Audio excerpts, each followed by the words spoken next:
Olá a todos, eu sou o professor Marcelo Polacou, professor, coordenador dos cursos do IPOG de Atenção Farmacêutica e Farmácia Clínica, também no de Farmácia Oncológica e Hospitalar e também do de Nutrição Clínica, Estética Esportiva e Prescrição de Fitoterápicos. Hoje a nossa live é sobre assistência farmacêutica e o Covid-19. É um tema que vem preocupando o mundo todo. Nós nunca passamos por uma situação dessa nos tempos recentes e exige uma série de medidas a serem tomadas, né, que já estão sendo tomadas, e para fins de para ficar mais didático a nossa live e termos um melhor aproveitamento, eu dividi em alguns tópicos. Eu vou começar falando da situação mundial, do qual é alguns dados, inclusive estatísticos, praticamente em tempo real, e também verificar também as medidas não farmacológicas que estão sendo tomadas, né, e vamos comentar elas, e depois a gente já vai mais para a área farmacêutica mesmo, comentando as medidas farmacológicas, o que nós temos hoje de tratamento, o que tem de perspectiva de tratamento. Vamos falar um pouquinho sobre vacinação também, né? O que está sendo pesquisado, algumas medidas que podem ser tomadas para minimizar, e também o uso de IPIs. E a hora que eu chegar nessa parte, eu vou abrir para perguntas e vocês vão me mandando, a gente vai interagindo até para não ficar um monólogo aí, então para ficar de maneira bem interativa. Então, em relação à situação mundial, eu trouxe alguns dados aqui que eu vou passar para vocês em relação à estatística. Neste exato momento, né, são 19 horas e praticamente 3 minutos, nós estamos com 417.663 casos, com 18.650 mortes. E são dados do worldometers.info, que é um site que monitora em tempo real. E para vocês saberem, praticamente a China mantém os seus 80 mil casos, exatamente 81.171 casos, né, com 3.277 mortes. E a Itália não para de crescer, só de ontem para hoje, 5.200 casos a mais, já chegando perto de 70 mil casos. Nessa projeção, provavelmente a Itália vai passar a China muito em breve em número de casos, com 6.820 mortes, ou seja, praticamente o dobro da China. E o terceiro lugar que vem assustando muito, hoje o presidente da Organização Mundial da Saúde até colocou que os Estados Unidos, que está em terceiro lugar com 52.900 casos e 685 mortes, um número relativamente pequeno de mortes comparado à Itália, talvez seja o novo epicentro da epidemia daqui a alguns dias. A Espanha em quarto lugar, com quase 40 mil casos e praticamente 2.800 mortes. E o Brasil, estamos, né, hoje, agora nesse exato momento, 2.201 casos e com 46 mortes. Então acho que é importante a gente contextualizar. É algo que o mundo, por mais que nós falássemos que isso já foi previsto, inclusive por Hollywood, né, pelos filme Epidemia, Contágio. Nós tivemos uma grande epidemia no século passado, que foi a gripe espanhola, que matou cerca de 50 milhões de pessoas entre 1918 e 1920. E naquela época, se nós pensarmos, né, não tinha a globalização, não tinha essa malha aérea que nós temos hoje, e mesmo assim produziu um número gigantesco de mortes, 50 milhões de mortes. Eu não acredito, né, nem os cientistas acreditam que nós vamos ter números dessa natureza, até porque a medicina e a farmacologia, a farmácia, ela evoluiu nos últimos 100 anos, né? Então nós não temos, as condições de saúde são muito melhores, os hospitais são muito mais bem estruturados, as UTIs, para suportar uma situação dessa. Então, com base nesse cenário, essa situação preocupante, né, foram tomadas algumas medidas.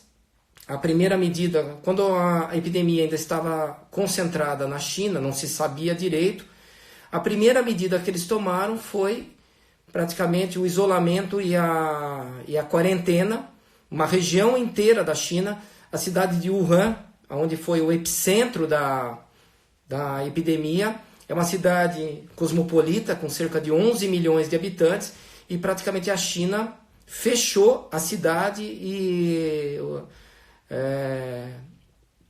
o estado de Hubei, onde fica a cidade de Wuhan. E foi uma medida de contingenciamento, não se sabia exatamente qual a velocidade de disseminação desse vírus, qual é o impacto, e tudo isso foi realizado de maneira muito emergencial. A China construiu um hospital de cerca de 2.000 leitos praticamente em 10 dias, e o que se demonstrou que eles conseguiram, em certa medida, certa proporção, conter a disseminação desse quadro epidêmico. No entanto, que eles estabilizaram em 80 mil casos, já quase praticamente há 30 dias, o número de casos na China diminuiu drasticamente, praticamente quase que parou. De ontem para hoje foram apenas 78 casos e 7 mortes de ontem para hoje, de acordo com os dados do Worldometers. E então eles conseguiram. Isso significa o quê? Que houve um contingenciamento e que as medidas tomadas foram eficazes, principalmente o distanciamento, o isolamento e as medidas de quarentena. Então isso demonstrou realmente que foi bastante efetivo. Vamos falar um pouquinho então dessas medidas, né? O que o Brasil fez. Então houve, com a experiência da China e depois com o conhecimento da doença na Europa, as medidas de prevenção. Então, como medidas não farmacológicas, a utilização do álcool gel ou outros antissépticos para proteger, e também a lavagem das mãos. Isso é fundamental, juntamente com a manutenção da distância e o uso de EPIs, principalmente pelas pessoas que estão doentes e pelos profissionais de saúde. Então essas medidas foram eficazes. O álcool gel ele é eficaz para matar o vírus. Então em cerca de 1 minuto praticamente é 100% da eliminação do vírus nas mãos. O álcool líquido tem esse efeito também. É claro que o álcool gel tem um efeito, a espalhabilidade, a agressão na pele é menor, o tempo que ele fica disponível também é maior, e nesse sentido o álcool gel demonstrou ser extremamente eficaz. O que está acontecendo no Brasil é que o álcool gel praticamente desapareceu das prateleiras das farmácias, dos supermercados, está muito difícil de ser encontrado, e existem outras substâncias que podem ser utilizadas, entre elas o gluconato de clorexidina é uma opção. A clorexidina ela é um antisséptico que demonstrou efetividade, mas ela tem um custo muito maior do que o álcool na eliminação do vírus. Então ainda o gold standard, o padrão ouro para eliminação, ainda continua sendo o álcool, e principalmente o álcool gel. Eu acredito que em breve, né, o mercado está se adaptando. Houve uma corrida às farmácias depois do primeiro caso, né, notificado aqui no Brasil, final de fevereiro, que nós vamos ter uma normalização. O próprio Ministério da Saúde autorizou de maneira precária que outras empresas, e até mesmo farmácia de manipulação, produza em maior escala para atender a demanda da sociedade. Nem preciso dizer para vocês que a lavagem de mãos é fundamental como uma medida extremamente eficiente para conter a disseminação e o controle do vírus, do coronavírus. Relação a manutenção da distância, né? O distanciamento social, isso foi comprovado. Inclusive saiu um trabalho científico recentemente avaliando as medidas que a China tomou. Então, acredita-se, isso foi confirmado, que a diminuição da disseminação da doença na China só foi possível realmente com a medida de quarentena. Então, são medidas muito difíceis, é muito duro pedir para a população ficar em casa, de uma determinada cidade, de uma determinada região. Recentemente, alguns governadores já tomaram essa medida. A partir de hoje, o estado de São Paulo inteiro está em quarentena. Então, foi determinado pelo governador o fechamento de atividades do comércio, de atividades não essenciais, e também a limitação da circulação de pessoas na rua. Inclusive, o uso do transporte coletivo praticamente está restrito o quê? Para as pessoas que se dirigem para as farmácias, para os supermercados e para trabalharem, os profissionais de saúde. Então, essa medida foi eficiente. E as pessoas, né, perguntam, mas essa medida é válida por uma semana, 15 dias, um mês? Para vocês terem uma ideia, a cidade de Wuhan, a província de Hubei, na China, está em quarentena até hoje. São 2 meses em quarentena. Então é difícil precisar quanto tempo essas medidas vão durar. São medidas muito difíceis, muito drásticas, inclusive com impacto econômico muito grande. Porque se as pessoas não circulam, elas não compram, as lojas não funcionam, não vendem, o salário dos funcionários tem que ser mantidos em dia. Então, nesse contingenciamento foi editado uma medida provisória, um decreto do governo federal regulamentando essa situação. Não é o tema da nossa live, então eu não vou me delongar nisso, apenas para nós entendermos que são medidas que precisam ser tomadas e que são muito importantes. Então, em relação à quarentena, ela é eficaz, o distanciamento social é eficaz. Então, por isso que o próprio Ministério da Saúde tem recomendado as pessoas a ficarem em casa. Não saiam de casa, só saiam de casa o estritamente necessário. Quando chegar em casa, realmente tirar o sapato, deixar o sapato do lado de fora, lavagem das mãos, uso do álcool gel, tomar um banho. Então, são medidas que diminuem o contágio. Em relação à questão epidemiológica, né, é muito importante, a gente está falando das medidas não farmacológicas, os dados que vêm da China e principalmente aí da Itália demonstram que a maior parte dos infectados e dos pacientes que estão graves são pacientes acima de 60 anos de idade. E 60 anos de idade com comorbidades. O que são comorbidades? São situações clínicas como, por exemplo, quadro de hipertensão, quadro de diabetes, problemas respiratórios, problemas de imunossupressão, pacientes que estão em tratamento de câncer. Normalmente os medicamentos usados para o câncer levam um quadro de imunossupressão. Então são pacientes com uma gravidade maior. Então, o que acontece hoje, está acontecendo no mundo inteiro, na Europa? Então, como que se explica que a Itália está com quase 70 mil casos? E está aumentando o número de mortes? Porque o sistema de saúde não está sendo, como o contágio foi muito rápido, demorou-se para tomar medidas de contingenciamento, de quarentena, de isolamento, a doença se propagou muito rápido. Além disso, a população da Itália também, o perfil da população, o número de idosos, praticamente é a população que mais tem idosos na Europa. E não foi suficiente o número de leitos hospitalares, então um número muito grande se contagiou ao mesmo tempo. E isso levou a uma situação clínica bastante preocupante, que foi a saturação do sistema de saúde, que é o que nós estamos tentando, com essas medidas tomadas pelo Ministério da Saúde e alguns governos de estado, evitar que a doença se espalhe e sature o sistema hospitalar. O estado de São Paulo, por exemplo, está construindo emergencialmente hospitais de campanha. Então, o estádio do Pacaembu, que é um estádio de futebol da Prefeitura de São Paulo, está sendo construído um hospital de 200 leitos. O Parque do Anhembi, né, que é um centro de convenções da cidade de São Paulo, também está sendo construído um hospital de campanha, aumentando a capacidade em 1.800 leitos a mais no sistema. Recentemente, um instituto de pesquisa americano divulgou o número de leitos no Brasil, principalmente de leitos de UTI. Então, nós temos, teoricamente, mais leitos de UTI hoje no Brasil do que na Itália e na França, por 100 mil habitantes.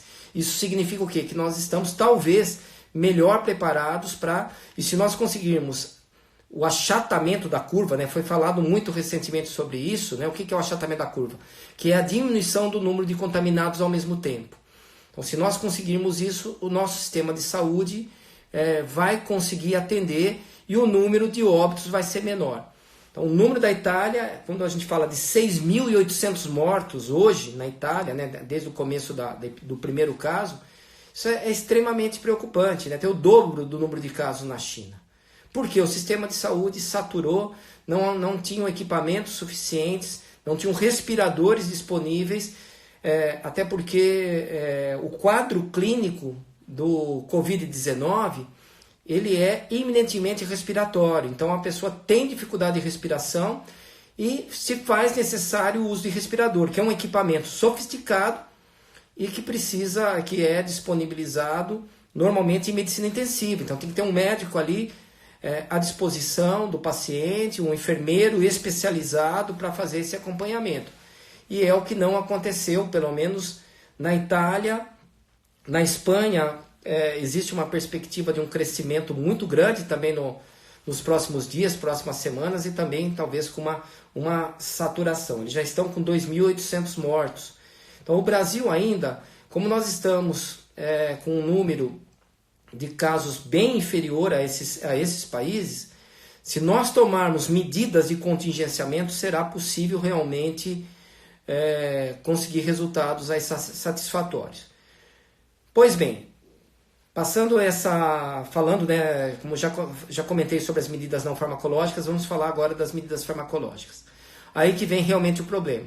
Não tem tratamento específico. É uma doença que não tem um tratamento. Não existe uma droga que foi testado amplamente, falar esse tratamento ou essa droga funciona no Covid-19. Então são medidas que são chamadas de suporte à vida, ou seja, manter os pulmões funcionando, o coração, a função vascular funcionando, o estado geral do paciente. Então, são medidas de suporte. Não há um tratamento específico. Não existe uma vacina. Vou falar de vacinação daqui a pouco. Não existe, mas eu já adianto para vocês que não existe uma vacina específica para a Covid-19. Então, as medidas farmacológicas são muito limitadas de suporte à vida. Se o paciente, durante o processo, adquire uma pneumonia, juntamente com o Covid-19, vai ser tratado o quê? Com drogas antimicrobianas disponíveis. Então é o tratamento convencional, é o que nós já conhecemos. Então o tratamento é muito limitado. Mas os dados epidemiológicos demonstram, né, que 80% dos pacientes contaminados, praticamente muitos deles são assintomáticos, não desenvolvem sintoma algum e muitas vezes nem sabem que tem a doença. Apenas 15% de todos os pacientes contaminados vão precisar de hospital, de atendimento hospitalar. E normalmente são pacientes que estão nessa faixa etária acima de 60 anos. Embora existam relatos epidemiológicos de pacientes com uma idade menor, né? E até mesmo crianças que precisaram de hospitalização, mas é a exceção. E de todos os pacientes, apenas menos de 5% precisam de unidade de terapia intensiva. E aí vão precisar, muitas vezes, de um respirador.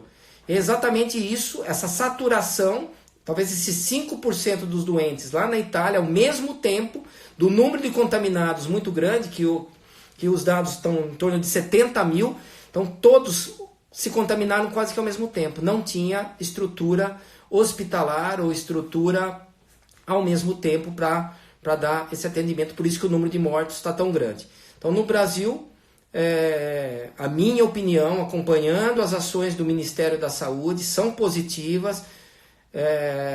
a minha avaliação é muito boa em relação às atitudes tomadas pelo ministro, pelo nosso ministro da Saúde, Mandetta, e isso nos dá uma certa tranquilidade e segurança, embora essa semana que vem vai ser decisiva para nós vermos realmente, nós estamos num crescimento de pico. Os dados epidemiológicos demonstraram que praticamente o número de casos dobra a cada 2,2 dias, ou seja, a cada 2 dias, se hoje nós estamos com 2.000 casos, hoje é terça-feira, quinta-feira nós vamos estar o quê? Com 4.000 casos. Daí no sábado nós vamos ter 8.000 casos, e aí por diante, depois 16.000 casos no domingo. Então, isso não é diferente do que foi encontrado na França, na Itália, na Espanha, na China, em outros países que tem um número grande, que estão acima de 20.000 casos. Então, é esperado, mas nós pretendemos, né, com essas medidas, quanto mais nós conseguirmos retardar esse crescimento, na medida do possível, é melhor para evitar a saturação do sistema de saúde. Enquanto isso, estamos construindo, contingenciando, né, ampliando o número de leitos. Hoje mesmo eu vi uma notícia muito preocupante que veio da Índia. Eles têm uma situação que praticamente 2 milhões de indianos moram nas ruas. Agora imaginem a situação dessa, né? Essas pessoas, não tem como colocar um morador de rua em isolamento social, em quarentena.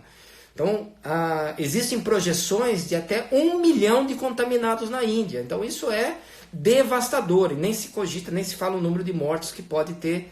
Tá? Eles ainda estão com menos de 1.000 casos notificados. Eu não sei se esse dado é preciso, mas é o que está hoje nos sites. A Worldometers, hoje, se vocês consultarem, está em torno de 500 casos na Índia, que eu acredito particularmente, talvez, existem casos subnotificados, mas é o que tem lá. Mas é devastador o impacto disso. No Brasil estamos tomando as medidas, estamos acompanhando, né? E é possível realmente ter resultados positivos e melhores do que a Itália, do que a Espanha, e talvez até mesmo que os Estados Unidos, né? Então, tudo isso graças a nós termos um sistema único de saúde que é integrado.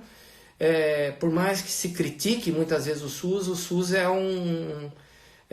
extremamente importante no contexto da saúde brasileira, de termos o SUS, né? de ter essa possibilidade. Então realmente ajuda bastante.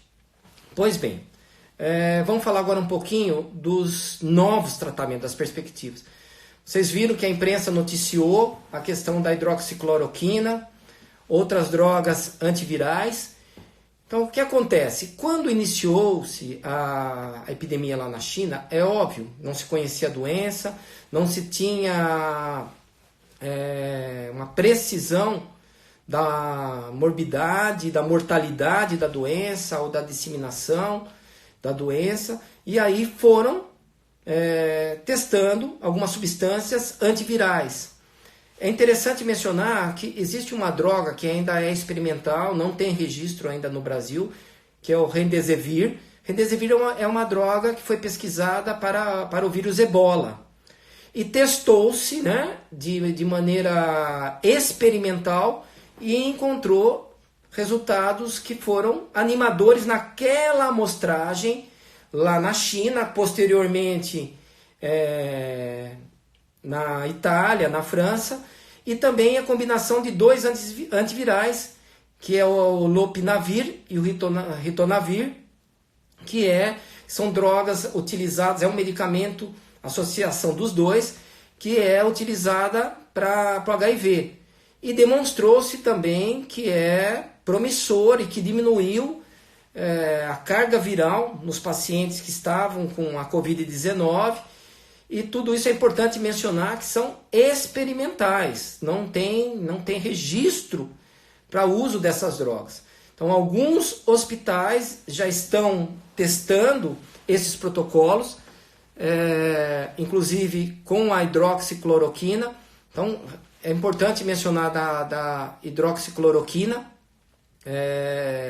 Queria colocar para vocês que ela é uma droga que já existe desde praticamente 1948, usada para malária, depois posteriormente, pela atividade imunossupressora dela, foi utilizada em doenças autoimunes, como artrite reumatoide, como lúpus eritematoso. Então, essa droga é utilizada e foi testada já desde 2005, já tinha sido testado in vitro contra o SARS-CoV, que é o SARS-CoV-1, que era a SARS, que foi a epidemia, a primeira epidemia de coronavírus que nós tivemos, que começou na China no início dos anos 2000, e já se tinha relatos que a hidroxicloroquina teria uma atividade bastante importante in vitro.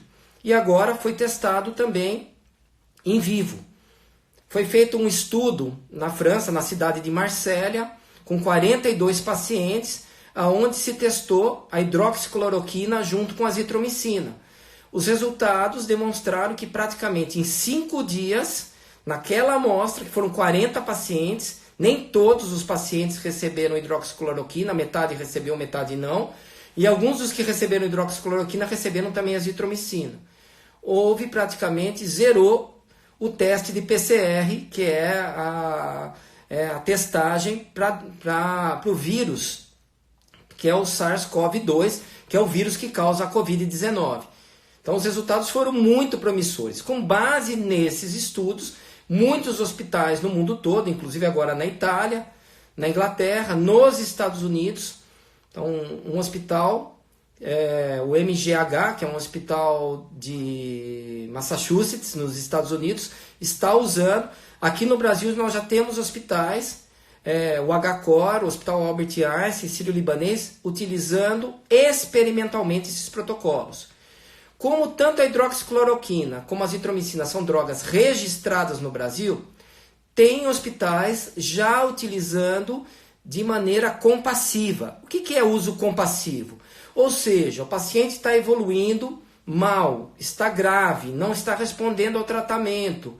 Os médicos estão utilizando esses medicamentos, né? Eles são registrados. Embora a Anvisa ela deixou bem claro, né, que não tem dados para consubstanciar a utilização ou para recomendar. É claro que, como uma agência sanitária, é o papel dela mesma, ela não tem como fazer isso. Então ela apenas comenta, né, que o protocolo existe, que existem alguns dados, mas precisa ter mais estudos para que gerem essa garantia que realmente o tratamento funciona. Mas é importante vocês saberem que esses tratamentos estão sendo utilizados por muitos hospitais. Inclusive a hidroxicloroquina, ela é uma droga que a via de administração é oral, mas muitos pacientes internados estão em estado grave, estão entubados. E aí, como você administra? Se é um comprimido, uma cápsula, vai ter que colocar, vai ter que diluir. Então, é necessário realmente uma parte farmacotécnica, farmacêutico, juntamente com os médicos e com as farmácias magistrais, nesse momento, desenvolverem formulações que possam ser utilizadas ou diluídas para serem utilizadas via sonda nasointeral. Então isso é um dado importante também em relação à hidroxicloroquina. Mas os resultados foram, né, experimentalmente positivos. Se vocês me perguntarem, como eu tenho recebido muitas dúvidas, mas e no Brasil, esses hospitais que estão usando, ainda nós não temos dados, ainda não foram publicados nem dados preliminares para dizer, olha, no Brasil tal hospital utilizou e teve esse resultado. Então ainda está muito no campo nesse momento do empirismo. Nós não temos ainda esse resultado. Eu acredito que nos próximos dias já teremos resultados preliminares sobre isso. O que eu queria comentar também em relação à hidroxicloroquina? Infelizmente, né, o que aconteceu? Quando o Donald Trump, nos Estados Unidos, relatou que os Estados Unidos ia iniciar experimentalmente, no mesmo dia houve uma corrida para as farmácias brasileiras e praticamente acabou-se o estoque e muitos pacientes que usam de rotina não tinham para tratar as doenças a qual estão registrados a hidroxicloroquina, o lúpus, a artrite reumatoide. Então, isso é um problema, o que levou a própria Anvisa a tornar esses medicamentos controlados lista C1. Então, em farmácia, drogaria hoje, se a pessoa tem lúpus, ela vai precisar, se ela for para uma farmácia, para uma drogaria. E hoje mesmo foi publicada uma resolução da Anvisa dizendo que para o serviço público não precisa ter retenção de receita, vale o que era antes. Então, as farmácias de unidade básica de saúde, de unidades de pronto atendimento, podem dispensar sem a retenção da receita. Então, isso estou trazendo uma notícia que saiu hoje, fresquinha. Então, em relação à hidroxicloroquina, não adianta as pessoas saírem na farmácia ou farmácia magistral e pedir para manipular e utilizar. Por quê? O protocolo é para pacientes graves. Não tem, inclusive, registro que ele impeça o contágio. Eu vou tomar preventivamente e vou ficar tomando.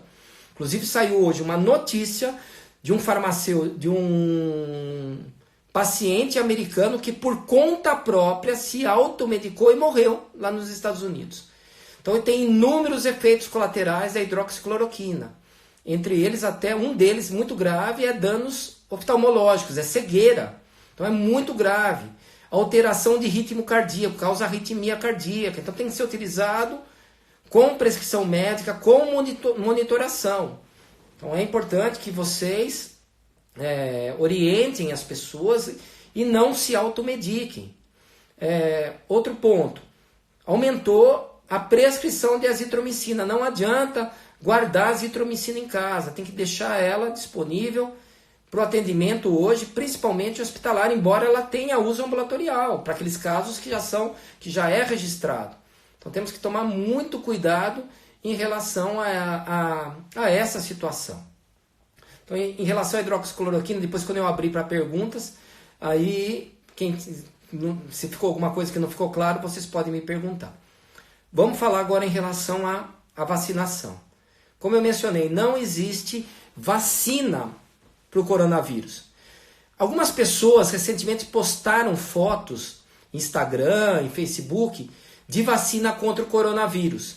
Então essa vacina que existe é para o coronavírus animal, é para cão, para gato, e não tem nada a ver com o SARS-CoV-2, que é o vírus que causa. Então existem vírus que causam infecção em gatos, em cães e outros animais.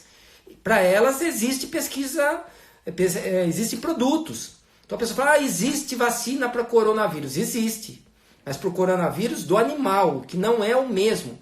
Existem dezenas de tipos de coronavírus diferentes. Então aquilo ali quem postou prestou um desserviço. Desinformou a população. Olha, estão escondendo, as autoridades, o Ministério da Saúde está escondendo, existe vacina. Ou pior, tem gente querendo tomar a vacina do cachorro, do gato e aplicar em ser humano. Gente, não é o mesmo vírus, é outro vírus, é outra vacina. É óbvio, estão sendo feitos pesquisa em Israel, na Europa, no Brasil. Hoje, exatamente nesse momento, tenho certeza que tem pesquisadores da Fiocruz, do Instituto Butantan, que são institutos de pesquisa, que produzem vacinas, estão pesquisando. Mas o que se espera é que uma vacina fique pronta, seja testada, aprovada.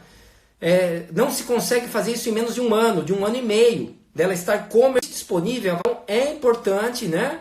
A vacina para o influenza, ela existe. E por que é importante, principalmente nesse momento, os idosos e os profissionais de saúde tomarem a vacina contra o influenza?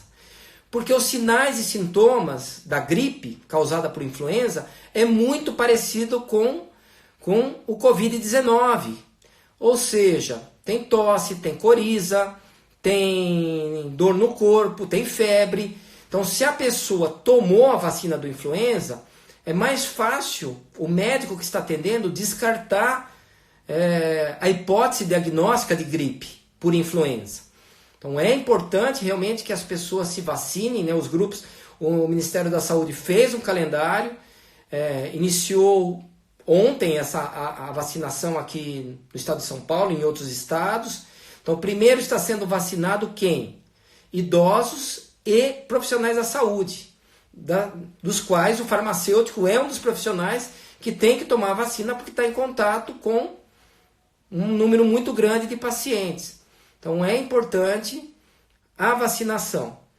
Temos que ficar alertas, né, e orientar a população que nesse momento existe muita fake news circulando. Eu falei da fake news em relação a vacina, por exemplo, que existe vacina, mas não estão disponibilizando. E tem pessoas que disseminam informações que a vacina da gripe não funciona, ou que ela piora, que o paciente não tinha gripe, daí ela adquire a gripe. Isso é mentira, isso é mito. Cabe a nós, profissionais da saúde, desmentirem, né, essas informações. É importante vacinar todos os grupos de risco conforme o Ministério da Saúde preconiza. Então devemos vacinar sim a população, vacinar os nossos filhos pequenos, as crianças, os idosos, dentro do calendário que foi proposto pelo Ministério da Saúde. Outro ponto que eu gostaria de comentar com vocês que é importante é a questão do uso de EPIs, que são os equipamentos de proteção individual. Então tem muitos farmacêuticos questionando, perguntando, o farmacêutico deve ou não deve usar máscara.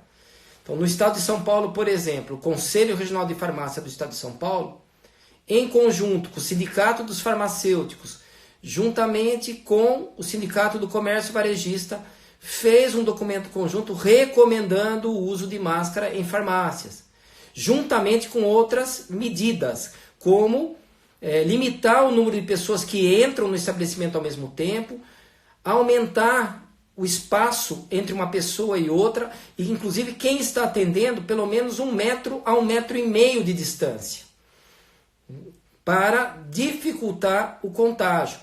É claro, o que aconteceu nesse primeiro momento? O estoque de máscaras praticamente acabou nas farmácias. Ah, mas não tenho máscara na minha farmácia para trabalhar, né? O meu empregador, o dono, não quer fornecer. Muitas vezes não quer fornecer, não tem máscara disponível para o fornecimento. Não tem para ninguém, nem para o paciente e nem para o profissional da saúde. Hoje eu recebi um relato, né, de entidades médicas e entidades de enfermagem relatando que mais de 1.500 estabelecimentos de saúde, né, eu estou falando hospital, clínica, unidade básica, não acabou as máscaras. E aí, eu vou embora para casa, eu vou deixar os meus pacientes sem atendimento? Então isso é uma questão até do campo bioético. O que nós vamos fazer é difícil, até mesmo em termos de medida a ser tomada. Então, nesse momento é necessário o bom senso na hora do atendimento. Eu vi relatos, né, recebi relatos, inclusive, de farmacêuticos que quiseram utilizar a máscara e o empregador falou, não, você não vai usar máscara para não assustar o paciente. Isso não existe. Inclusive, eu oriento que se faça a denúncia ou para o sindicato ou para o seu Conselho Regional de Farmácia, que o uso da máscara do EPI é um direito do profissional da saúde, de utilizar como equipamento de proteção individual. Porém, o que pode acontecer é, como eu mencionei, não ter máscara disponível para todos. Então, nesse momento, o que eu tinha para falar para vocês é isso. Eu vou abrir para perguntas. Então, como nós temos um tempo ainda dentro da nossa live, então, se vocês quiserem mandando perguntas ou dúvidas, eu vou respondendo para vocês. Estou à disposição. Podem mandar. Eu já vi que tem uma pergunta aqui da Bia T. Baldez. Quais projetos podem ser desenvolvidos para tentar evitar o contágio nesses moradores de rua? Então, na verdade, quando eu falei do morador de rua, eu comentei da Índia, né, dos 2 milhões. No Brasil, eu vou comentar com vocês o que são notícias que foram veiculadas na imprensa. Não tenho confirmação oficial disso. Mas que algumas cidades iam locar parte da ocupação dos hotéis que estão vazios, porque ninguém está viajando, ninguém está fazendo turismo, para alocar essas pessoas que estão em situação de vulnerabilidade, estão morando em rua, e colocar essas pessoas lá. É óbvio que esses locais vão ser remunerados, o Estado, a Prefeitura vai pagar. Então existem sim planos de contingenciamento. Eu cheguei a ler até que navios que estão ociosos, né, navios de passageiros, que ia ser também locado. Eu não vi nada de concreto por enquanto, né, nenhuma cidade fazer isso, mas são possibilidades que estão sendo discutidas em relação a pessoas em situação de vulnerabilidade. Mas é importante que seja realizado dessa forma. Estou à disposição aí, né, para mais perguntas. Fiquem à vontade em entrar, em mandar questionamentos.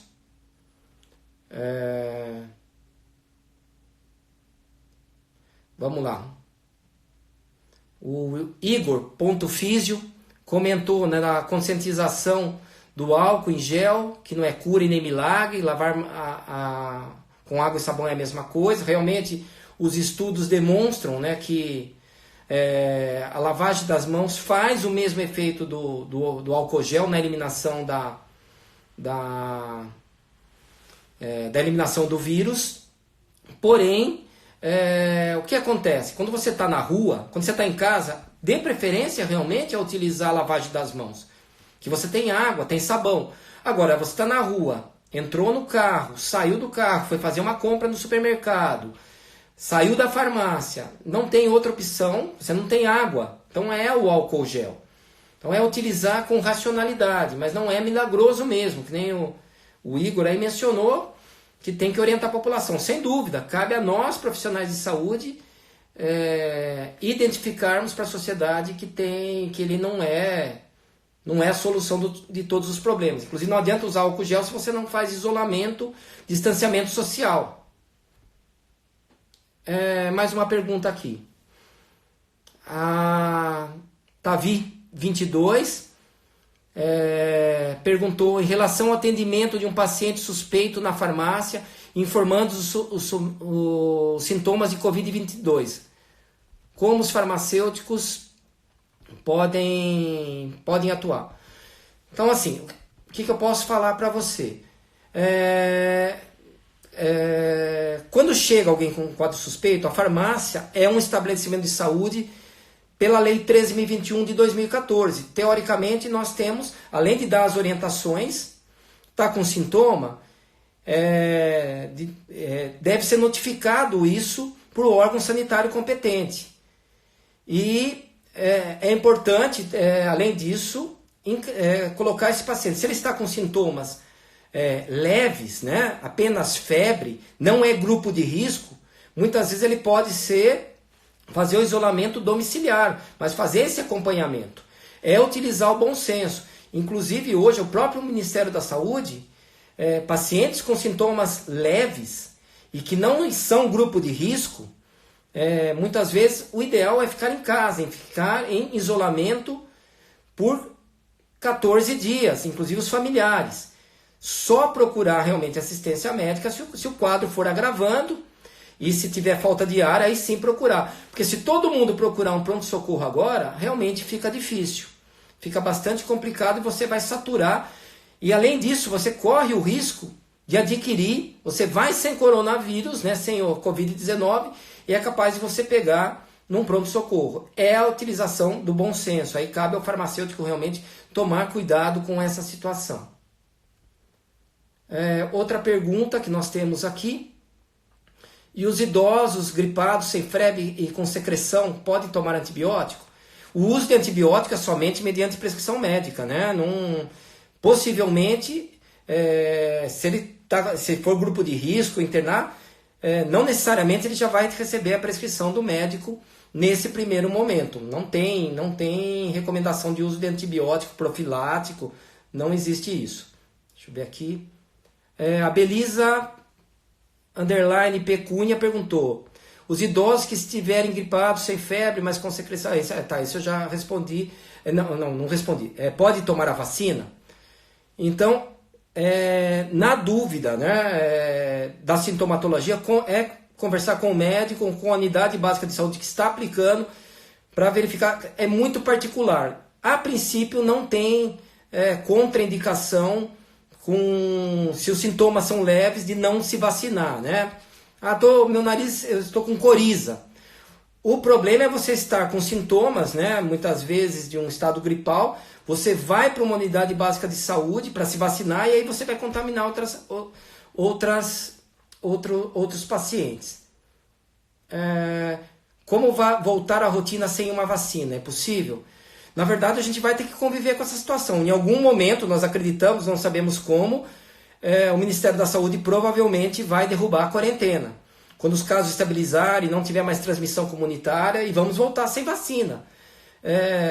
Para muitas doenças não existe vacina, até hoje, né? Então é o caso, por exemplo, do HIV. É uma doença infecto-contagiosa que não tem vacina, nós convivemos. O que acontece? Nesse momento, como nós não estávamos expostos a exposição tinha sido zero, o vírus é novo, praticamente o risco de contágio é enorme da população como um todo. Então nós estamos expostos e por isso que as medidas de contingência. Outras perguntas que foram chegando agora que o pessoal está colocando na linha do tempo. Será que o confinamento obrigatório seria uma solução? Sou de papel dourado, né, que mandou essa pergunta. Confinamento obrigatório? Alguns países adotaram isso.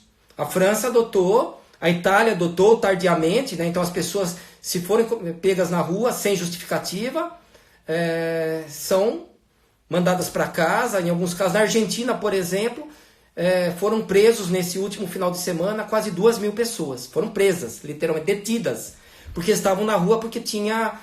o decreto lá era confinamento mesmo, então não era quarentena, era confinamento e ali não tem... Pode ser que o Brasil tome essa atitude, eu não sei. Eu entendo que a quarentena ela é suficiente nesse momento, mas o Ministério pode chegar a entender, determinada cidade, determinada região pode tomar essa medida. A Bila Underline Coutinho, que é uma grande amiga, inclusive lá do Pará, né? Um abraço para ela. Trabalha lá no Hospital Geral do Exército, lá em Belém. Em 2009, vemos essa mesma tensão dos dias de hoje com H1N1. Após um tempo, acreditou-se que o surto estava controlado. Hoje, 11 anos depois, temos milhares de óbitos e casos subnotificados. Então, isso é verdade. O H1N1 continua circulando, né? Então, era uma doença na época. Por que tomou-se toda aquela medida, aquela preocupação? Porque é o mesmo caso do coronavírus hoje. É contingenciamento, vírus novo. Então você não sabe ainda como ele vai, como a comunidade internacional vai responder, né? Como as pessoas vão responder. Por isso essas medidas drásticas. Hoje a gente já conhece a sintomatologia, o prognóstico, né? A casuística do H1N1, mas continua sendo uma doença preocupante, para a qual existe vacina, né? Ela está dentro das cepas contidas na vacina do influenza que está sendo fornecida à população, tem o H1N1, tem a proteção contra o H1N1, mas como anualmente esses vírus sofrem mutação, por isso que precisa todo ano tomar a vacina. E realmente a Bila aí, a Fabiola, ela tem razão em relação a isso. A professora Adriela Luz fez uma pergunta, né? Será possível as farmácias realizarem os testes rápidos? Eu vou colocar a minha opinião pessoal hoje, não, pelo menos o que o Ministério da Saúde relatou, é que a princípio apenas unidades básicas, né, hospitais, alguns locais que vão fazer os testes rápidos. Vão ser comprados um número muito grande, cerca de, no primeiro momento, 2 milhões de testes rápidos, chegando até 10 milhões. A gente sabe que a testagem ela é uma das estratégias para conter a evolução do vírus, para você conhecer a epidemiologia, porque muitas pessoas desenvolvem o quadro, às vezes sintoma leve. Se todos fossem testados, você teria um controle melhor, você já indicaria um isolamento, uma quarentena. Foi a estratégia que a Coreia do Sul aplicou, e por isso, deixa eu até atualizar os dados aqui da Coreia do Sul, está com 9.000 casos. Relativamente contido em relação à Itália, à França, à China. Eles conseguiram uma contenção realizando os testes. Eu acredito que pode ser uma opção, né, das farmácias realizarem testes rápidos, porém o Ministério da Saúde deve regulamentar. Eu gostaria que regulamentasse, sim. Eu acho que seria uma maneira de você capilarizar esses testes. Agradeço a pergunta da Adriela Luz, da minha esposa, Adriela Luz, que também é professora do IPOG. é a Pati Panarelli, um abraço para ela, né? O álcool está acabando, então com dificuldade até para comprar. Foi orientado para realizar a limpeza de superfície com hipoclorito. A efetividade é a mesma? Pati, sim, é a mesma, né? A limpeza, né? O que nós não podemos, como tem aí vídeos circulando no Facebook, Instagram, o YouTube, para usar hipoclorito na mão. Pessoal, não pode, né? Ele não é antisséptico, ele não dá para higienização de mucosa, de pele, né? É apenas o álcool gel mesmo. Mas para ambiente, sim, os testes que foram feitos, inclusive um estudo científico, que há comprovação que o hipoclorito ele mata, né? Ele elimina o SARS-CoV-2, que é o vírus do coronavírus. O Floripa Movitur, qual o prejuízo de somente mais de 40 anos ficar em quarentena? Então, na verdade, a quarentena hoje, pelo menos o que foi determinado, isolamento, distanciamento social para todo mundo, independente de faixa etária. Eu não vi nenhum país adotar só isolamento ou quarentena para grupo específico de paciente. Mas pode ser, isso foi cogitado, algumas autoridades, alguns trabalhos científicos cogitaram manter grupo específico. Não se sabe a efetividade disso. O Márcio, aqui no Márcio _ de Campos, aqui no Espírito Santo tem um município que criou um decreto de toque de recolher a partir das 21 horas. O Chile, por exemplo, é um país que decretou toque de recolher no país todo após 21 horas. Eu não saberia comentar assim, até a legalidade de você chegar nesse nível de um município, né, no seu estado, um governo federal. Mas talvez seja uma medida necessária, se a população não toma as medidas, não fica em casa, o risco de contágio é grande, nós estamos num quadro epidêmico. Eu acho que assim, você faz medidas de orientação, depois você sugere o isolamento, depois a quarentena, daí o confinamento, toque de recolher. Você vai fazendo gradativamente essas medidas. Eu não descarto que chegue no Brasil, eu espero que não. Por isso que depende muito de nós, profissionais da saúde, orientarmos a população, eliminarmos, né, ou diminuirmos a proliferação de fake news, seguir as recomendações do Ministério, que eu acho que a gente não chega nesse ponto. A Nath.ali, o uso compassivo e off-label são a mesma coisa? Não, Nath, não é a mesma coisa. O uso compassivo é normalmente quando o paciente está grave. Compassivo vem de compaixão, que é o uso, por exemplo, que eu uso quando o paciente realmente está caminhando para óbito, está caminhando para um quadro grave. Off-label é tudo aquilo que não tem na bula do produto, e às vezes o paciente não está grave. Então existe off-label, por exemplo, ambulatorial, que o médico prescreve para o paciente dele Foi o que foi realizado, por exemplo, com o bevacizumab no passado, que era uma droga para o câncer, e que tratava retinopatia.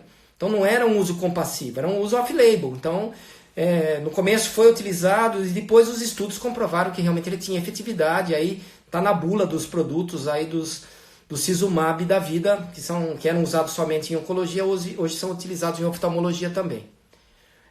O Marco B. Diniz, controle por medicamentos estão sendo monitorados pelo MS? São cenários promissores? Eu entendo que sim. Hoje eu assisti uma live, antes de começar a nossa live aqui, do presidente da Organização Mundial da Saúde. Ele estava fazendo uma live também via Instagram. Tinha 45 mil pessoas assistindo a live deles, eu era uma delas, né? E eu estava assistindo e ele colocou dos testes que estão sendo feitos, eles estão acompanhando. Então hoje a tecnologia nos ajuda bastante. Então, deixa eu ver o que mais, se tem mais perguntas. O Danilo, 2389, coronavírus transmite em contato com a boca, ou seja, pela ingestão? Sim, Danilo. A transmissão é oral ou nasal, por cavidade, mucosa, é o que nós sabemos até hoje, né? Nós não temos mais, até se cogitou, se teria transmissão vertical, tipo de mãe a mãe que está gestante, vai transmitir para o bebê, ou transmissão sexual, tudo isso são ainda estudos, ainda estão sendo pesquisados. A Nath perguntou da clorexidina para a higiene das mãos, eu até tinha mencionado. Sim, Nath, a clorexidina ela tem atuação na falta do álcool gel, apesar da clorexidina ser mais cara, né, ter um valor maior, mas na falta dela pode ser utilizada como antisséptico. a Paula F_RJ, quando é recomendado o uso de máscaras pela população? Não existe recomendação de uso pela população em geral, apenas quando tem sintoma. Então, vamos dizer que uma pessoa está com sintoma de gripe, influenza, ela não sabe se é influenza ou se é Covid-19. E ela vai para o pronto-socorro. O ideal é que ela fosse de máscara. Mas aquilo que eu falei para vocês, infelizmente, está faltando máscara, né? Então, se nós tivéssemos normalizado, então a população só deve usar quando ela realmente tiver o sintoma. Marília_Menguita pergunta: existe algum protocolo para uso de clorexidina? Marília, o que se recomenda nesse estudo que provou a eficácia do álcool gel, falava 1 minuto. Então, na verdade, quando a gente usa o álcool gel, ele fica nas mãos. Então, em 1 minuto, você tem eliminação praticamente por todos esses agentes que foram testados. Foi o que o estudo demonstrou. Então, é 1 minuto. Passar normalmente a clorexidina, ela não é em gel, ela é líquida. Então, passar na mão, esfregar uma mão na outra. Esperar 1 minuto antes de pegar em alguma superfície para ela ter a descontaminação. Adriana Azambuja: o profissional de saúde que fará a aplicação de vacina tem que estar usando luva e máscara? Caso não esteja, podemos solicitar? Adriana, eu entendo que sim, que é um EPI, né? Principalmente nesse momento que nós estamos trabalhando com uma população em geral, 80% das pessoas são assintomáticas que transmitem o vírus, de acordo com o trabalho científico, então eu entendo que sim. O problema é ter suficiente para todo mundo lá onde vai ser feita a aplicação. A Verona.santos.7, porque o Tamiflu não é eficaz para o coronavírus. O vírus, né, do influenza, ele tem uma estrutura diferente, o mecanismo que ele infecta as células é diferente, o que ele se replica é diferente. Então o coronavírus, né, o SARS-CoV-2, que é o vírus do Covid-19, ele é um vírus diferente, que tem um metabolismo diferente, a replicação é diferente, a ligação dele na célula é diferente. Então o Tamiflu foi testado, né, foi com várias drogas antivirais, não funcionou. Cordeiro Milene: é possível sentir falta de ar e tosse no caso do corona? Sim, Milene, é possível, é um dos sintomas. Normalmente já é um sinal mais grave dela, e aí a recomendação é procurar urgentemente um atendimento hospitalar, uma unidade de pronto atendimento da região. Então, se a pessoa está tendo dificuldade respiratória, realmente é necessário.